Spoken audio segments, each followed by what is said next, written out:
오늘은 예수님의 출생 이야기입니다. 누가는 예수님의 탄생의 이 즈음을 가이사 아구스도의 때라고 소개하고 있습니다. 아구스도는 아우구스투스를 일컫는 이름이죠. 본디 옥타비우스라는 이름을 가졌던 이 사람은 소위 삼두정치 시대의 로마의 집정관 중 한 사람이었습니다. BC 31년 그 유명한 악티움 해전에서 안토니우스와 클레오파트라의 군대를 물리치고 난 후에는 로마의 1인 지도 체제를 가져가게 됩니다. 결국 로마의 원로원은 이 옥타비우스에게 아우구스투스, 온 세상의 존엄한 자라는 뜻이 담긴 칭호를 가져다 주게 되죠. 절대 권력을 가진 이 아구스토는 자기를 신격화하기 시작합니다. 스스로를 하나님의 아들이라고 부르고요. 사람들에게 하나님의 아들로 자기를 부르게 합니다. 예수님께서 태어난 이 시대가 바로 이렇듯 아구스토가 온 세상에 하나님 노릇하던 시대였었습니다. 요셉과 마리아는 저 시골 나사렛의 촌뜨기에 불과한 사람들이었습니다. 그 당시 나사렛의 인구가 500명이 채 되지 않았다고 합니다. 시골 촌뜨기에 불과한 이 요셉은 서슬퍼런 황제의 명을 거역할 힘이 없었습니다. 만삭의 아내를 이끌고 베들레헴까지 내려가지 않을 수 없었던 이유인 거죠. 베들레헴으로 내려갔지만 그곳에서 마땅한 방을 구하기도 어려웠습니다. 요셉이 변변치 않았던 사람이라는 것을 보여주는 또 다른 대목이죠.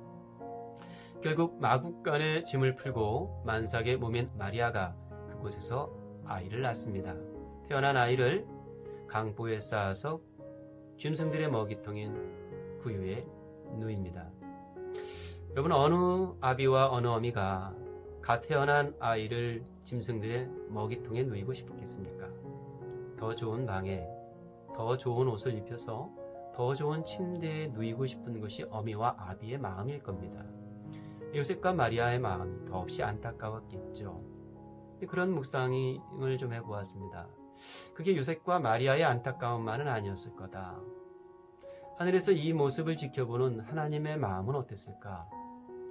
마치 저 구유에 누워있는 아기 예수를 보는 하나님의 마음이 이후 저 십자가에서 피를 뚝뚝 흘리며 죽어가는, 당신의 아들이 그렇게 죽어가는 모습을 지켜보았던 그 아비의 마음이 여기 이 구유에 누인 아기 예수를 바라보는 하나님의 마음은 아니었을까?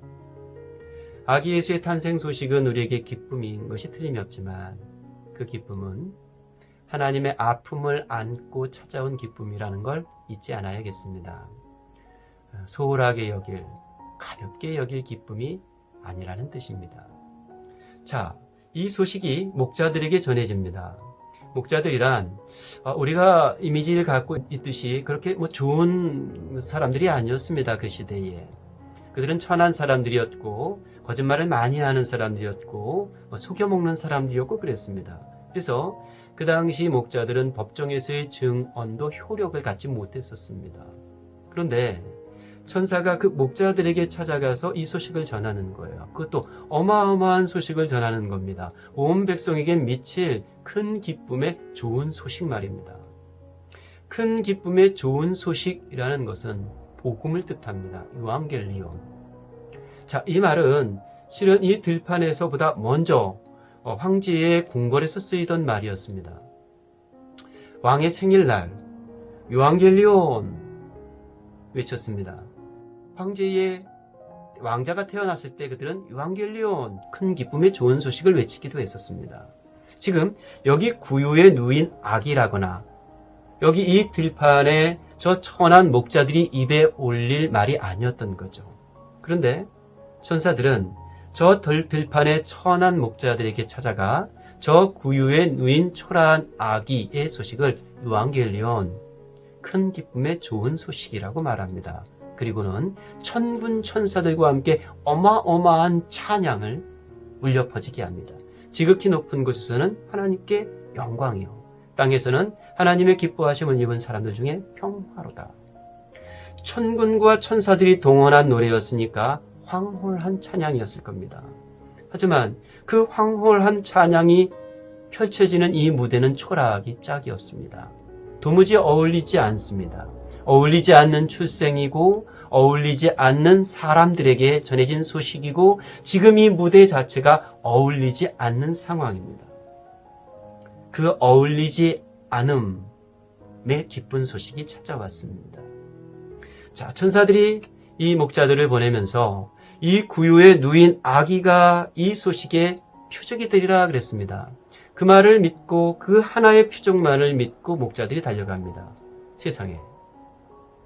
아니, 어떤 사실을 증명하는 데 있어서 어떻게 구유에 누인 아기가 표적이 됩니까? 더더구나 유앙겔리온, 이 어마어마한 소식의 증명을 어떻게 그 구유에서 해낼 수가 있겠습니까? 어떻게 그걸 믿고 달려갈 수가 있겠습니까?